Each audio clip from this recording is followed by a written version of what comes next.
it's Kina Knisley with Team K Squared at Keller Williams, and this is Real Talk about Real Estate. Today I have Vicky Leos from Destin, Florida with me. I'm so excited because look at that beach. And I live in Hawaii, and I still get excited about that beach. So Vicky, thank you so much for being with us. So how Thank you is for having me. everything in Destin?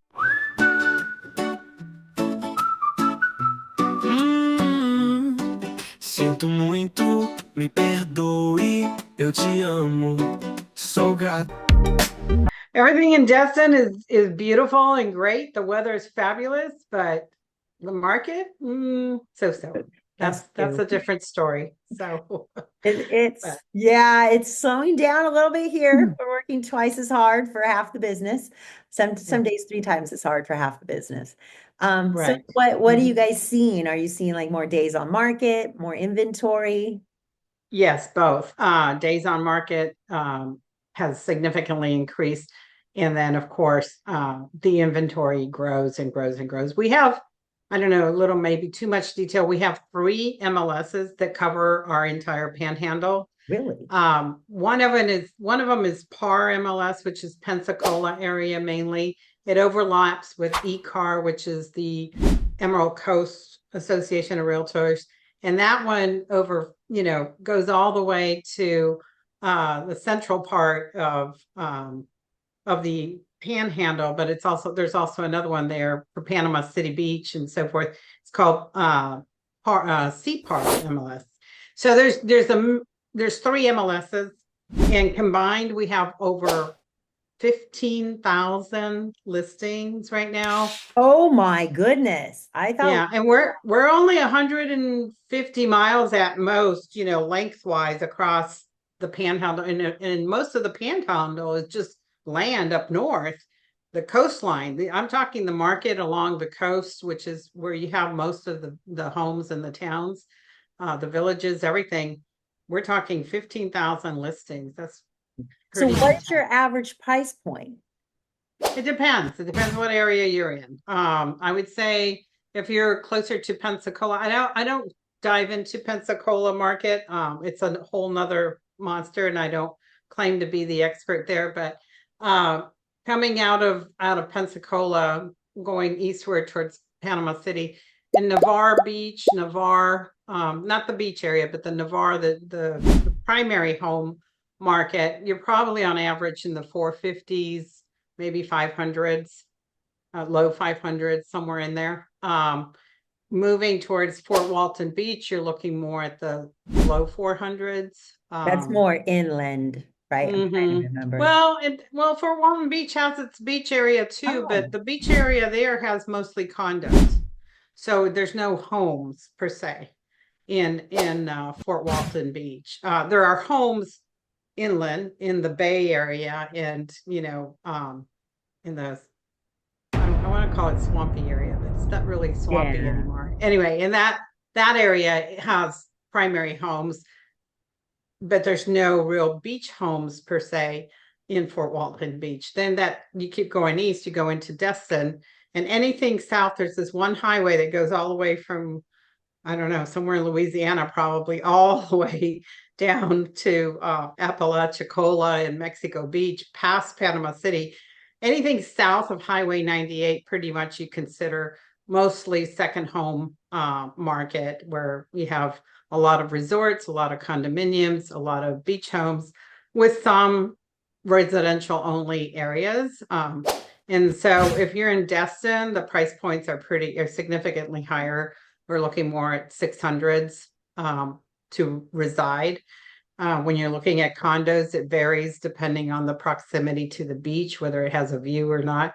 So you could find a condo anywhere from probably a studio in the 300s, all the way to, of course, well over $1 million for a beachfront. Some beachfronts are 600, 800, 700, depends on the building, the area. And as you go to Panama City, the most expensive area is called Santa Rosa Beach, or 30A. A lot of people know it as 30A. That's probably where you're going to find the most expensive homes, and of course condos, because it caters primarily to higher end clientele, but it also has what do you call it? The rentals are very high there too. So that whole area is just our high end, our highest end in our Panhandle. And then you run into Panama City Beach where the prices start to drop again. So it just depends where you're at. If you go north of Destin, for example, into Niceville, Niceville is one of the areas where the military, a lot of military love it there because we have the best schools in the state of Florida are in Niceville. Wow. Even our private schools, we have one private school that is more like a prep school, but they start from kindergarten all the way through high school. And I think they're ranked like in the top 100 of the nation. Oh, wow. So we're yes. So we have so schooling keeps the demand of Niceville pretty high. So the primary homes here are definitely more like in the 500s. If you want to get anything decent, you're going to be in the 500s. Wow. Oh, 400s, you're going to start getting older. Yeah, you get a lot of military coming there because they're yes. We have 7 military installations all the way from Pensacola Naval Air Station all the way to Tyndall Air Force Base in Panama City. So across, we're 120 miles or something like that. We have 7 military installations. So our military footprint is huge. That's why I was saying the Panhandle is huge, but most of it is land, and a lot of that land is owned by the government for the military installations. So it's a very unique layout here in the Panhandle. Wow. And of course that draws investing. Is it a good place for someone to empty nesters? There is quite a bit. Like if they want to pick up a short-term rental or just maybe a long-term rental, is it a good place for investors to come pick up? Investing. Sorry, I thought I was hearing nesting and I was like empty nesters. Yeah, sorry, my bad. Investors love our area because like I said, anything south of Highway 98 for the most part is going to be vacation rentals, resorts, with all these opportunities for investors. And yes, and then long-term rentals. Yeah. Because of the huge military footprint, those that don't buy rent. And so long-term rentals, I have 5 properties here in Niceville alone. Wow. So, I mean, they're good. The rentals are great in terms of long-term and short-term. Short-term rentals along the beach, you can't complain. But right now it's a buyer's market. Unfortunately, the condos have taken big hits in the last couple of years. The inventory has grown tremendously. I had some numbers here. ECAR, which is what I said was the Emerald Coast Association of Realtors. They cover all the way from Pensacola to pretty much Mexico Beach area. We had 6,800 listings in that MLS.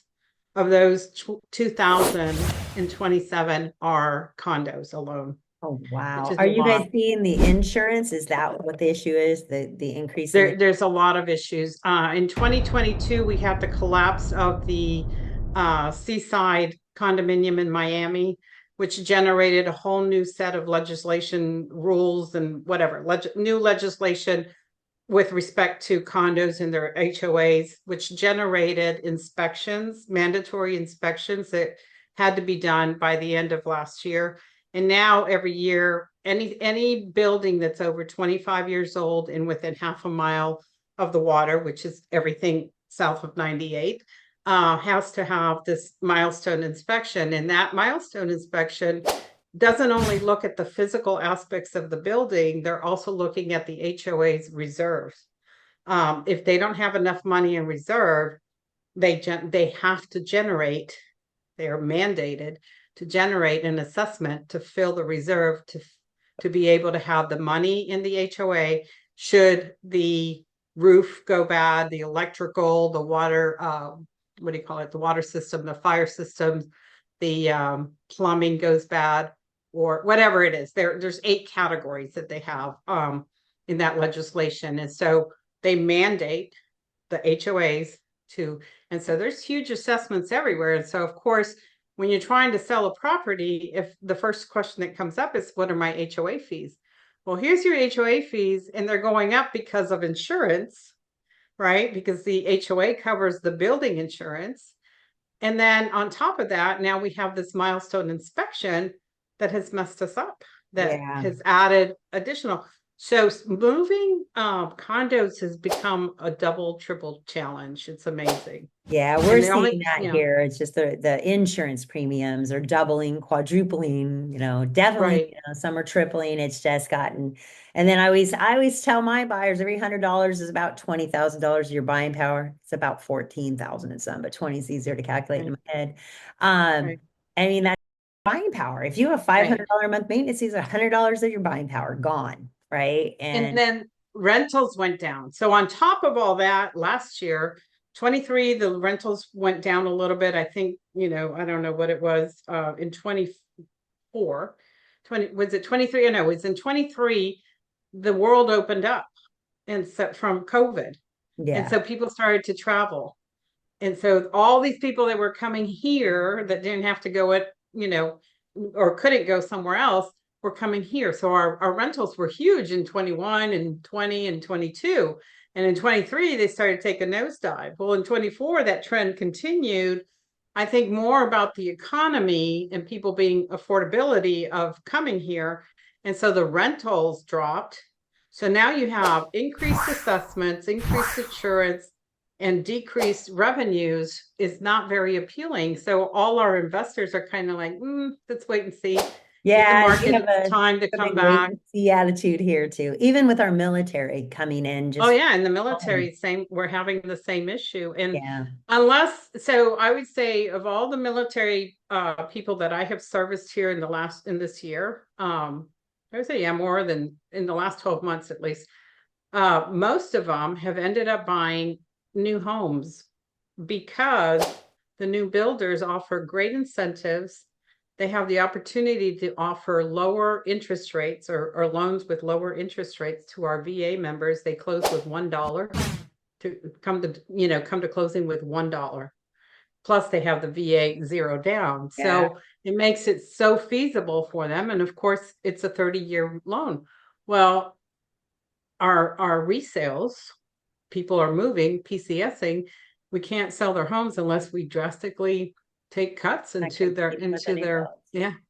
So now that generates more inventory also in rentals because a lot of people are saying, no, I can't afford that loss. Let me rent. Okay, but now we have more. So is the demand there? It's not. So there's not a big demand right now for purchasing homes. And we're seeing probably an increase in rentals. And so more people are, as they sit on the market for over 180 days, they finally just give up and say, let me rent and hopefully in a year or two, things will be better and they have Yeah, options. Yeah. we're slow here. The payments with the interest rates just aren't matching the BAH. It's just Yeah. not. And you don't ever Right. want to get a soldier into trouble by selling them something that's over their BAH. Over their BAH. Yeah, it's Exactly. just, that's not fair to them. So, Right. Because then they end up in short short sales. sales. Yeah, we are Yeah. starting to see short sales now. And unfortunately, some of those are the VA buyers, who can't afford to hold it to rent it out because the I'm rents what, now, yeah. right? I'm one of those agents. I won't let you go to your maximum, especially our younger airmen. I encourage them and I tell them you don't want to be house poor. We've all been there. Yeah. I'm retired military. I've been there, done that, got the t-shirt. They didn't pay us, we didn't join the military to become No. wealthy. So for one. But I learned some hard lessons with that because I maxed out my BA. Oh, I can make the payment just with my BAH. Well, your BAH is for your expenses, Yeah. it's not, it's your Utilities. housing and your utilities and your No, and we maintaining a get house, right? COLA here. Our soldiers do get Oh, COLA. yeah, we don't have that. Which I will tell you, they did increase the BAH rate between 12 and 19%, and then they cut COLA in half. So Well, there you go. So what did they do? it They was didn't like solve anything. your So housing yeah, odds went up and your right, COLA went down. So you're basically about the right, same. Yeah, it was kind of like, right. really? Yeah. You So tell yeah. people. So I tell them, look at your BAH and let's stay well within your BAH to cover Yeah. your utilities. Because what you don't want to do, and then you don't want to buy a house so big that the yard's so big that all you can do on weekends is maintain the yard. Yeah. There's a You lot of want to be able to go maintenance on enjoy homes. Destin and Go enjoy the beaches. How would you enjoy them if you have to spend your weekends maintaining the house? So I'm very mother henish, if you will. yeah, me Sometimes too. when it and I'd give a I love working with VA. I'm a luxury agent, but I love working with the VA because I know what it was like when I was Yeah. young and I didn't know. And we had, oh yeah, we got the BAH. Oh, I get this, I get that. But you know what? Let's make smart decisions like investors do. Yeah, And and I always tell them just because the lender gives you that much, if you're doesn't mean you can 20 afford bucks, it. you don't have to spend it all. You don't have to spend Life, everything the lender gives you, right? right? Life happens, right? Life happens. And then suddenly you're here in Destin and you want to buy a boat or you want to, you know what I'm saying? You can't afford it. You Yeah. can't get it. You want to go jet skiing every weekend or you want to go fishing or whatever. You can't afford the cost because you're maxed out on what you're making with your BAH. And Yeah. so, yeah, so Yeah, that's how it's a I challenge. so protective. I always tell them, Yeah, I I am let too. you buy anything I wouldn't let one of my children buy. So Exactly. yeah, Exactly. Yeah, we can't tell people, we're not allowed as realtors, obviously, as you know, to what do you call them? steer. Yeah, Hear people. no steering. But But they asked me my opinion. I said, well, if you were my daughter, I would say I yeah, wouldn't live there, but I know. If you were my I don't child, know you how to wouldn't get buy this around house. that without getting in Yes. trouble. I just kind of look at them and say, well, let's take a look, see how comfortable you look with this area or whatever. Yeah. So now what kind of fun things are there to do Oh my in the gosh. area? I mean, you know, you guys have the beach. I was Right. lucky enough, I've been there a few times because my daughter, Right. that was their Right. duty station. Right. Uh So I always say that, we don't have a Emerald Coast lifestyle. There is no single lifestyle. There's lifestyles here. There's so much to do besides going to the beach. And of course, you're going to have all those outdoor activities tied with the deep water, right? You have fishing. We have some of the best fishing, by the way. We guarantee, actually, the charter boats here will guarantee that you will catch fish. wow. That's yeah, or your money back. You know why? Because we're the best fishing spot in at least continental America. I'm not going to go with Hawaii. I can't say I don't know their Yeah, they stats don't there. guarantee you catch fish here. Or you pay Oh, big we to go do. out on We those do. boats and sometimes you catch We fish. absolutely do. And you ask these professional fishermen and everything. Oh, they know. It's Key West and Destin are the two best places to go fishing. And we're not talking little fish. We're talking big fish. We're talking marlin. We're talking, Wow. all that cool stuff. So fishing is a big deal. Of course, anything that has to do with the beach, boating. A lot of people own boats here. There's sailing as well in the bay primarily. There's regattas. We have regattas in there. Of course, it's a big, the weather here is not tropical year round. We do have 4 seasons. We had 8 inches of snow in January. So Oh, you wow. want to make, yeah, so there you go. You want to ski? We had 8 inches, but that's the first in like 100 years or something crazy. Anyway, but it does get kind of cool in the winter. But the other activities are mostly outdoor activities. Of course, we have caves, we have trails, we have a ton of state parks here that have gazillion trails for people to go hiking. Kayaking is a big thing. We have a lot of what do you call these intercoastal lake that are between the beach and the inland or whatever. There's these dunes or whatever, and they call them intercoastal lakes, but a lot of kayaking as well. So again, a lot of water activities. Of course, golf. There's tons of golf. So you have a very relaxed, for the most part, there's a lot of land north of I-10, north of all these little villages down here, all these towns and counties down by the water. When you go north, it's just land and land and land. So there's a lot to explore. There's forests. I mean, we have that diversity, right? We have Yeah. the forests, we have caves, we have springs. We have trying to think what else. The trails, the state parks. So a lot of outdoor stuff and very coastal, relaxed. lifestyle. A lot of agricultural too. We have a lot of people have chicken coops in Oh, their well, you need backyard. to at the Yeah. price of eggs. Yeah, at the price of eggs, right? So, the Panhandle is always been pretty much rural, more than, Yeah. a sophisticated Miami or something like. No, we're more just small towns, and it's a very close knit communities. I think every community is very close knit. The Navarre community, for example, Navarre is I would say 99% all military or military retirees or something. They're all affiliated, but they have their high schools and but they're close knit. It's a community, and the same goes with Niceville. Niceville is very close knit. Crestview the same way.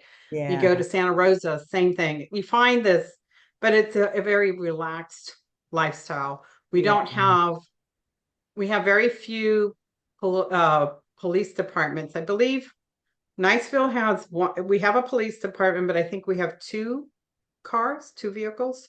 Oh, Yeah. Fort Walton Beach has a police department. They have more. They have a lot more police than anyone else. But the other areas, we just rely on the county's sheriffs to help. So we don't. There's petty theft and things like that. But the lifestyle here in general is just so very secure, very comfortable, and very close knit. People taking care of each other, and they may be because we have so many military families, and the military. yeah, it is. It's kind of like The military is like a special family Yeah. to begin with. So there's a lot Yeah. of camaraderie. There's a lot of looking out for your neighbor and looking out for your friends. And so it carries over, and it happens. That's what the Panhandle is really like. It's very just laid back.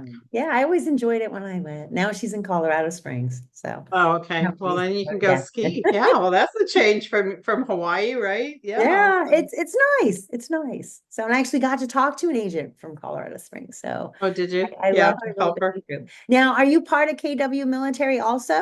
So I am. I'm just a KW. Yeah, as retired Yeah. military, of course. I do love that little group too, because again, I think because most of us are military background or we're military spouses, We it's stay a connected. knit Yeah. little group. And I love that. Well, thank you so much for sharing with us Well, about thank you. Yeah, I just love hearing about it. And I don't know, markets go up and down. I just feel like we're down just like you. So we have nowhere to go but up, right? Right. So- That's what we're hoping. Well, I and know. Gary Keller has said, we're on a downward trend for the next, year or two, and then 2 to 3 years, we're going to see the upward trend. Yeah, So we just it got to has to go back double up. down and triple down and make it happen. Exactly. Yeah, we just have to hang on. But all right, it was so great talking with you. If you Likewise. are thinking of investing, buying, or are you moving to the area, I would love to connect you with Vicky. If you have any questions, Please. reach out. This has been Kina. Happy to help. Yes. And this has been Real Talk About Real Estate. See you later. Thank you. Thank you for having me. Thanks again.